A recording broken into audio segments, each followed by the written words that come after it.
de la 4T o que militan en la Cuarta Transformación, o periodistas libres, independientes, que dicen, le concesionan muchas cosas al López Obrador, y una de las que no es la parte de la violencia. En lo que queda de ver, mucha gente dice eso. Hay otros que dicen, hay una agenda pendiente en cuestión de seguridad. Bueno, prácticamente lo más difícil ya lo hizo el presidente López Obrador. Por eso cuando a mí me dicen, ¿cuál es la asignatura pendiente del presidente López Obrador? Yo digo, no quedó a deber nada. Incluso el proceso de pacificación me parece que está dado el paso más importante, que es el rompimiento del pacto.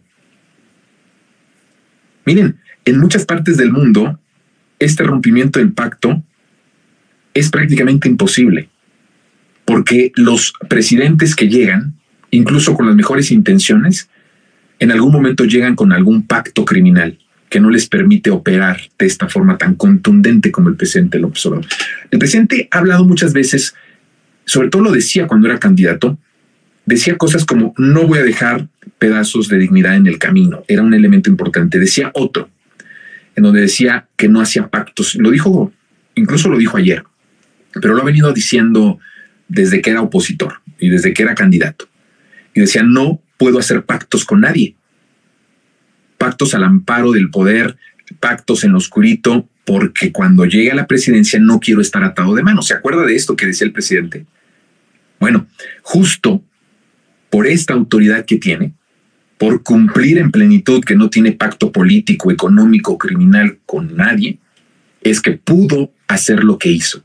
Entonces, por eso tiene una relevancia importantísima el rompimiento del pacto. En cualquier otra parte del mundo, incluso en algunas partes del mundo en donde se ha logrado de cierta forma la pacificación, depende mucho de un pacto criminal.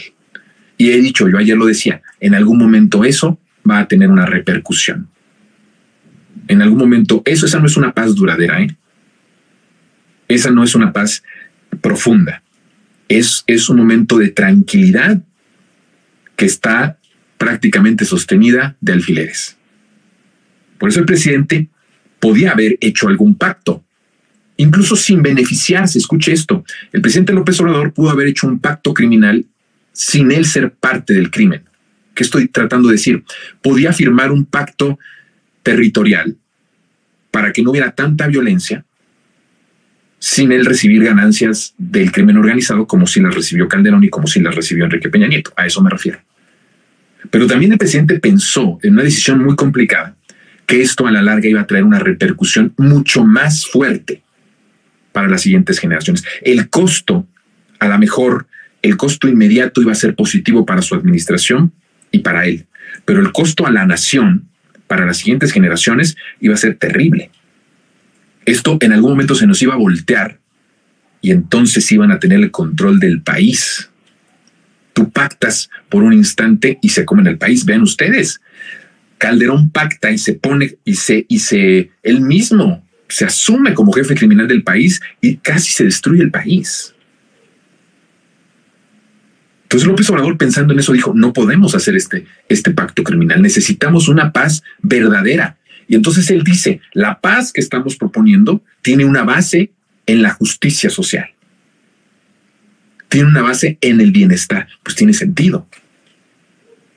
Porque entonces cuando vas inventando la paz bajo estos estándares, bajo estos pilares, tienes una paz profunda, que no depende de un pacto y de la palabra de un criminal y el Estado, sino depende de que hay prosperidad, de que hay bienestar, de que hay trabajo, de que hay oportunidad a los jóvenes. Y aparte rompes el pacto de impunidad, de distribución, de fabricación y de impunidad de las cadenas económicas de lavado de dinero. Pues claro, el resultado va a ser un resultado impresionante, que no va a ser en este sexenio, eso es claro, pero que lo vamos a ver en los siguientes años.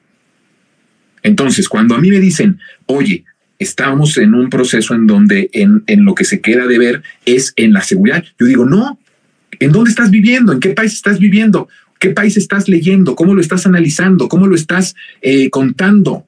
¿Cómo estás escudriñando este tema? Porque si lo estás escudriñando del lado tramposo, mentiroso y mafioso, de lo que representó ese régimen derrotado en 2018, pues estamos jodidos.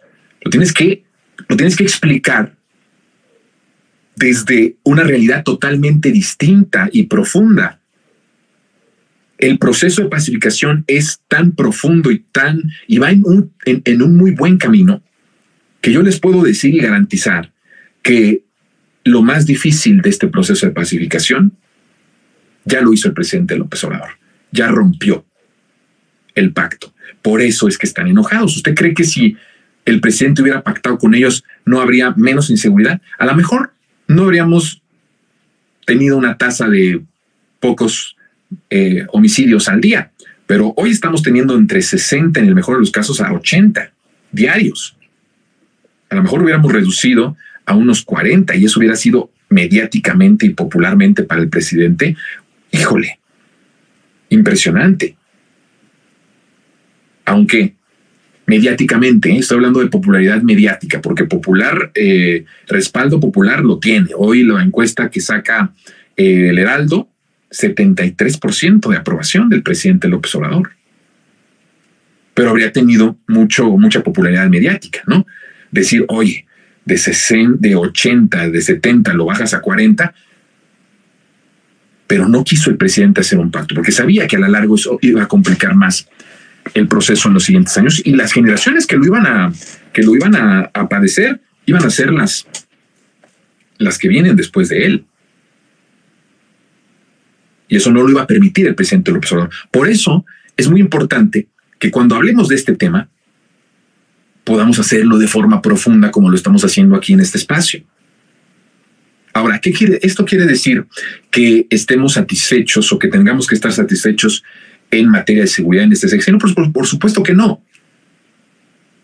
Nadie está hablando de satisfacción, pero estamos haciendo un análisis serio